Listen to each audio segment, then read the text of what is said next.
I never thought a weekend trip would become the reason I stopped using Airbnb completely. This happened 2 years ago, and I still have nightmares about that house. It started with what looked like the perfect rental. 5-star reviews, beautiful photos, quiet neighborhood, and a surprisingly cheap price.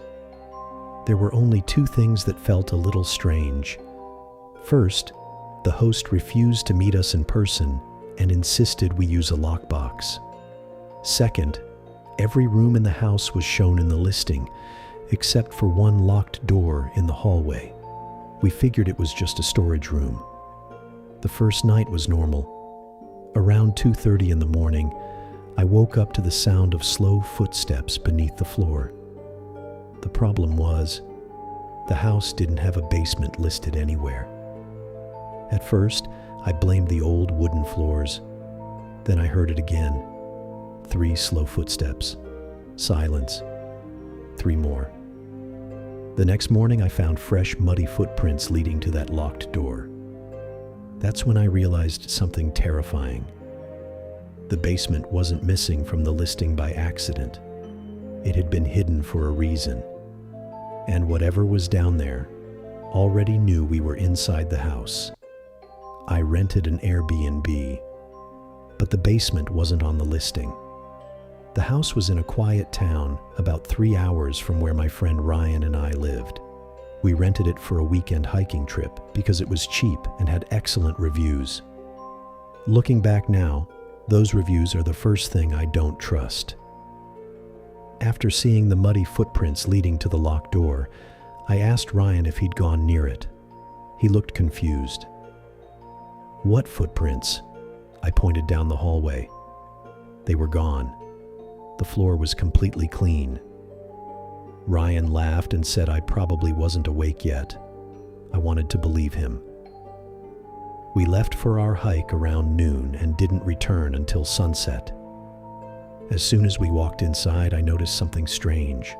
Our backpacks had been moved. Not stolen, just moved. Mine was sitting against the kitchen counter instead of by the front door. Ryan's boots were neatly lined up beside the fireplace. Neither of us remembered doing that. We checked every room. Nothing else seemed out of place.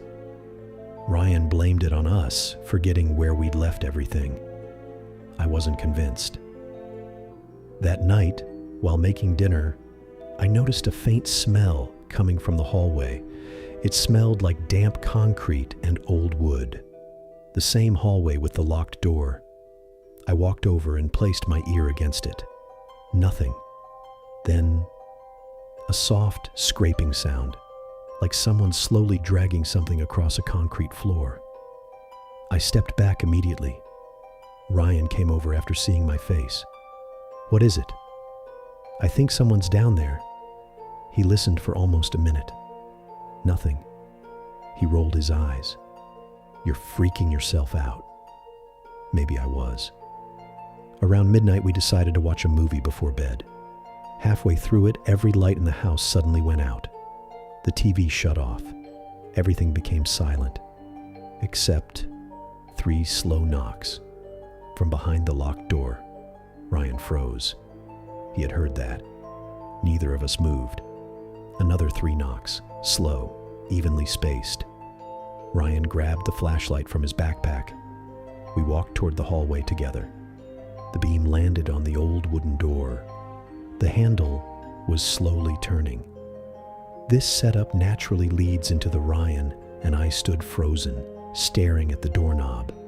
It turned a few inches, then stopped. Neither of us breathed. A second later, we heard what sounded like footsteps moving away from the other side of the door.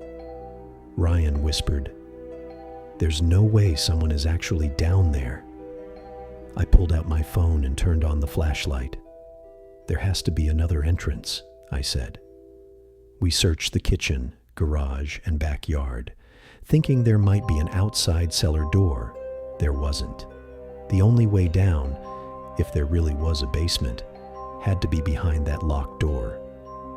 I messaged the Airbnb host, me. "What's behind the locked door in the hallway? We keep hearing noises." The message showed read almost immediately. No reply. 10 minutes later, I called him. Straight to voicemail. That made my stomach sink. Around 1 a.m., the power came back on by itself. Everything looked normal again, as if nothing had happened. Ryan wanted to leave, but it was pouring rain outside, and the nearest hotel was nearly an hour away. We decided to stay awake until morning. At around 2:15 a.m., I heard something that made my blood run cold. A slow cough, not from outside, not from upstairs. It came from behind the locked door. Someone was definitely down there. Ryan heard it too. Without saying a word, he grabbed a heavy fireplace poker. I picked up the largest kitchen knife I could find.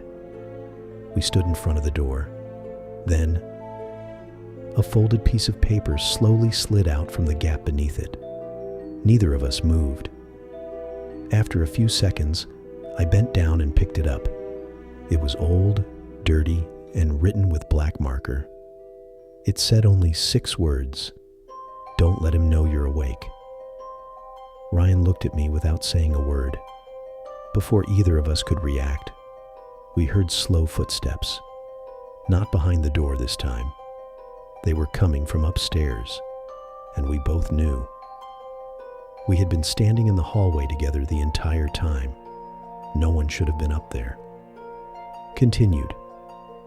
Ryan and I looked at each other. Neither of us said a word.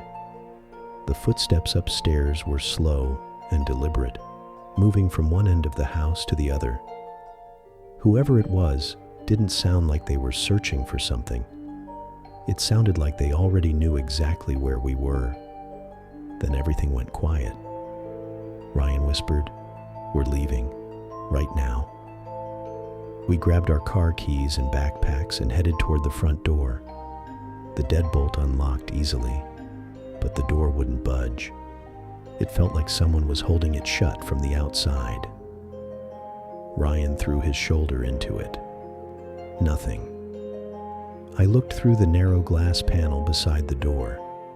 At first, I didn't see anyone. Then a man slowly stepped into view. He was wearing a dark rain jacket with the hood pulled over his face. He wasn't trying to get in.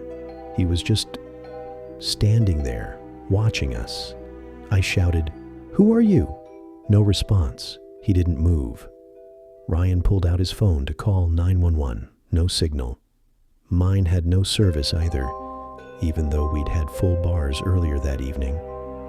As we backed away from the front door, a loud metallic click echoed from the hallway. We turned around. The locked basement door was now slightly open, only a few inches. A cold draft drifted out, carrying the smell of damp concrete and mold. Then, from the darkness below, we heard a weak voice. "Please, help me." It sounded like an older man. Ryan instinctively took a step toward the door. I grabbed his arm. Something didn't feel right. The voice came again. This time it sounded different, almost as if someone was trying to imitate fear. Then it repeated the exact same sentence, with the exact same tone. "Please, help me," like a recording being played twice. That's when I noticed something else. At the bottom of the stairs, barely visible in the darkness, 2 eyes were reflecting the light from my phone. They weren't blinking. They were just staring at us. And then, whatever was down there, smiled. For a second, neither of us moved. The smile disappeared into the darkness, followed by the sound of slow footsteps climbing the basement stairs. 1, 2, 3. Each step was painfully slow, almost as if whoever was coming up wanted us to hear every footstep. Ryan grabbed my arm. "Run." We sprinted toward the back of the house and locked ourselves in the kitchen. I pushed the refrigerator against the door while Ryan searched for something we could use as a weapon. Then, a loud bang echoed through the hallway. Another, then silence. I expected the door to burst open. It never did. It never did. Instead, we heard a calm male voice. Guests aren't supposed to open that door. It wasn't angry. It sounded rehearsed. Ryan peeked through the tiny crack beside the kitchen door. The hallway was empty. No one. But the basement door was closed again, just like before. A few seconds later, both of our phones suddenly lit up. The Airbnb host had finally replied, "Leave immediately. Don't go into the basement. The police already know that address." Before we could even process that message, another notification appeared. The reservation had been canceled by the host. At that exact moment, flashing red and blue lights filled the front windows. Police cars surrounded the house. We ran outside with our hands raised, shouting for help. One of the officers rushed us behind a patrol car and asked only one question. "Did either of you go into the basement?" When we said no, he let out a long breath of relief. The lead detective explained that the property had been under investigation for weeks. The real owner had died months earlier. Someone else had been secretly renting the house online using a fake account. During a search of the basement, officers found a hidden living area with food, cameras, stolen IDs, and evidence that people had been secretly entering the house while guests were asleep. The man outside the front door escaped through an underground tunnel before police entered. He was never caught. A few days later, I checked the Airbnb listing one last time. It had disappeared completely. But what still bothers me isn't the listing. It's that piece of paper we found under the basement door. The police searched every inch of that basement. They told us they never found any markers, any paper, or anyone who could have written those 6 words. To this day, I still don't know who warned us or how they knew we were awake.